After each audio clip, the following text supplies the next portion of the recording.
नमस्कार मित्रांनो, मुरांबा मालिकेच्या येणाऱ्या भागामध्ये असे होणार की घरामध्ये आद्याच्या लग्नाची तयारी चालू असते आणि रेवा ही मुद्दाम आद्याला भडकून ती रमाला घराबाहेर काढण्यासाठी सांगत असते।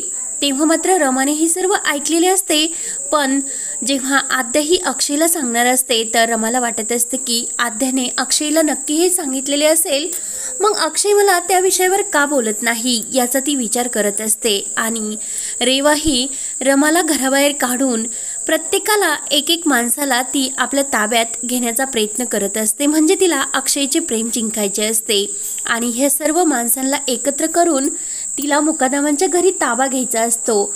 आणि शशिकांत आणि पार्वती आजी यांची सुद्धा तू यासाठी साथ देत असते, पण सीमा आणि आरती ह्या रमाला साथ देत असतात।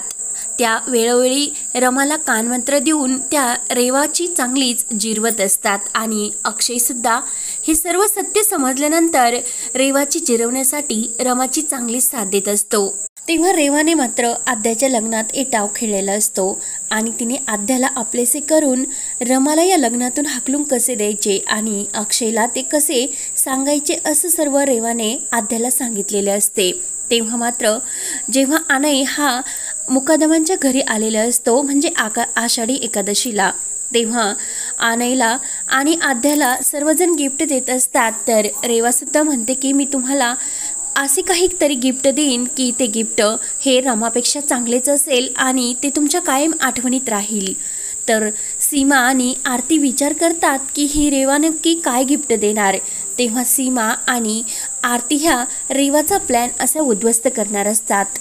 तेव्हा मात्र सर्वजण आद्याच्या रूममध्ये येतात आणि आद्याची ते बॅग भरू लागतात। मात्र आद्या जाणार म्हणून सर्वजण नाराज असतात। मात्र तेथे रेवाने एक डायरी अगोदरच लिहून ठेवलेली असते आणि त्यामध्ये अक्षय नावाचे हे किती जण त्याच्या विरोधात आहे हे सर्व तिने त्यात मुद्दाम लिहिलेले असते आणि रेवाने घरातील सर्वांची नावे घेऊन त्या डायरीमध्ये आपले मनोगत व्यक्त केलेले असतात, म्हणजे अक्षयला घरातील सर्वांचा राग येवा आणि सर्वजण हे रेवाच्या बाजूने व्हावे यासाठी रेवाने हा डाव खेळलेला असतो। आणि रेवाने सर्वांना दाखवलेले असते की ही डायरी नेमकं आद्याच्या आईची आहे आणि आद्याच्या आईच्या मनामध्ये नेमकं काय होते ह्या डायरीमध्ये तिने आद्याविषयी खूप काही लिहिलेले होते आणि त्यामध्ये आद्याचा आवडता प्राणी हा उंदीर आणि तिचा आवडता खेळ हा बॅडमिंटन असून तिचा आवडता हिरो हा अक्षय खन्ना आणि अक्षय कुमार। तेव्हा त्या डायरीमध्ये अक्षय नावाचा सर्वांना किती तिरस्कार आहे हे रेवाने मुद्दाम लिहून ठेवलेले असते आणि आनंदने सुद्धा अक्षय विरुद्ध किती तिरस्कार केलेला आहे। जेव्हा अक्षयचा जन्म झाला तेव्हा कुणालाच आनंद झाला नव्हता असे त्या डायरीमध्ये रेवाने मुद्दाम दाखवलेले असते आणि ती डायरी रेवाने मुद्दाम आद्याला आणि अनयला गिफ्ट्स केलेले असते आणि आद्या ती डायरी तिच्या आईची डायरी म्हणून सर्वांना तिने दाखवलेली असते।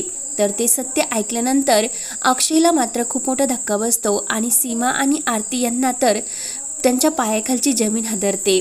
तर आता सीमा आणि आरती यामध्ये रेवाची कशी जिरवतात। सीमा आणि आरतीने ओळखलेले असते की ह्या रेवाचा नेमकं सर्व घरामध्ये एकमेकांविषयी गैरसमज निर्माण करून भांडणं लावायची हा तिचा प्लॅन असल्याचे त्यांनी ओळखलेले असते आणि रमाने सुद्धा। तेव्हा ती डायरी वाचून मात्र अक्षय थोडासा नाराज होतो, कारण ती डायरी वाचल्यानंतर घरात आपल्याविषयी किती असे मत आहे आणि आपल्यासा किती आपलेसे मानतात यामुळे अक्षय थोडासा नाराज होतो आणि या घरामध्ये आपला जन्म झाल्याने सर्वांना आनंद नाही तर वाईट वाटलेले असते असे अक्षयला गैरसमज होतो। तेव्हा मात्र अक्षयला आपण रमाबरोबर इतके वाईट वागतो याचा पश्चाताप होत असतो आणि तो रमाला सॉरी कसे बोलायचे याचा विचार करत असतो आणि घरातील इतर सर्वांना त्याच्याविषयी किती अभिमान आहे आणि हे त्याला समजलेले असते। मात्र अक्षय हा घरातील त्या डायरीमधील सत्य वाचून थोडासा नाराज झालेला असतो। तेव्हा मात्र अक्षयला रमाची जाणीव कळलेली असते। तेव्हा आद्या ही अक्षयकडे येते आणि अक्षयला म्हणते की ब्रो तू माझे गिफ्ट देणार होता ना। तर लगेच अक्षय म्हणतो की काय मागायचे ते माग तुला। अक्षय थोडासा नाराज असतो। तेव्हा लगेच आद्या ही अक्षयला म्हणते की ब्रो मी तुला एक गोष्ट मागते आणि मागच्या वेळी माझ्या लग्नामध्ये रमा वहिनीमुळे जो काही गोंधळ निर्माण होऊन माझे लग्न मोडले होते ती गोष्ट मला पुन्हा या लग्नात नकोय आणि त्या रमा वहिनीमुळे कोणताही गोंधळ नको। त्यामुळे प्लीज रमा वहिनीला या लग्नामध्ये मी थांबून देणार नाही, तू तिला कुठेतरी जाण्यासाठी सांग.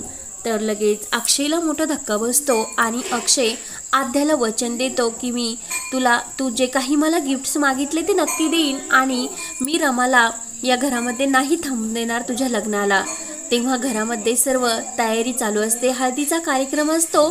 तेव्हा त्याने आद्याला जे काही वचन दिलेले असते तेव्हा अक्षय लगेच रमाकडे येतो आणि रमाला म्हणतो की रमा, मी तुला एक गोष्ट सांगतो की आद्याचे जोपर्यंत लग्न होत नाही तोपर्यंत तू आईकडे निघून जा.